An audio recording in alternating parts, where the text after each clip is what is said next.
The United States Air Force's Northrop Grumman B-21 Raider is inching closer to making its first flight, which is now scheduled for next year. Testing has continued on the first B-21 Raider prototype, and earlier this month, Northrop Grumman successfully completed the first and most critical loads calibration test.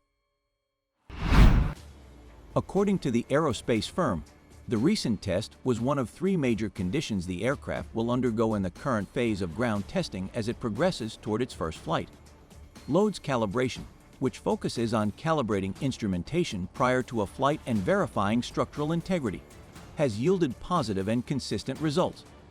During testing, the B-21's airframe endures varying percentages of stress to ensure the aircraft can proceed on its path to flight readiness, Northrop Grumman announced. B-21 ground testing. Even before the B-21 Raider ever takes to the skies, it will have undergone a significant number of trials. During the ground test phase, in addition to loads calibration, the team will power up the aircraft, test its subsystems, and apply coatings and paint. That will be followed by engine runs as well as low-speed and high-speed taxi tests, all leading up to the eventual first flight. From the beginning of the testing, Northrop Grumman has proactively worked to burn down as much production risk as possible. Any failures could be an expensive and time-consuming setback for the United States Air Force. Throughout the engineering, manufacturing, and development phase, the company has emphasized risk reduction efforts and production readiness as one of the many priorities for the B-21 program. Production for B-21 will ramp up. In addition to the build-up to the B-21's maiden flight, Northrop Grumman has also invested in a robust production program, which is critical to the national defense strategy. The company has announced that it will be able to deliver the B-21 at a rate that will have a real effect for the U.S. Air Force in combating the threat. To accomplish this, Northrop Grumman has stated that it would adopt innovative application of digital engineering and commercial off-the-shelf digital tools, which will help ensure the delivery and advanced degree of precision and efficiency in the build process. With production risk reduction progressing every day as B-21 test aircraft move down the actual production line. 6 aircraft are already in various stages of production and testing.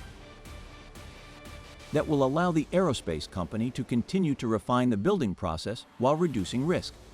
It will further mature the test fleet ahead of the first flight. The B-21 test aircraft is the most production representative aircraft, both structurally and in its mission systems. At this point in a program that I've observed in my career, Randy Walden, Director of the Department of the Air Force Rapid Capabilities Office and Program Executive Officer of the B-21 Raider program. Other B-21 program advances. The fiscal year 2022 Defense Appropriations Act provided funding for 5 new military construction projects to stand up the B-21 mission at Ellsworth or AFB, South Dakota, which will become the Raider's first main operating base. Construction is already underway of a low observable maintenance hangar, the first of its kind at the 80-year-old conventional bomber base. An environmental impact statement was set to begin this year to inform final decisions on the second and third main operating bases to bed down the B-21 fleet, as announced by the Secretary of the Air Force in 2019.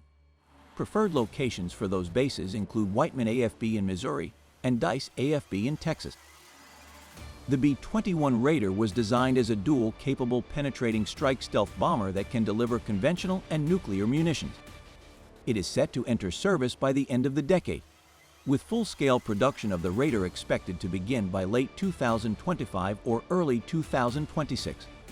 Over 5 years, the Air Force will spend $19.536 billion for B-21 procurement.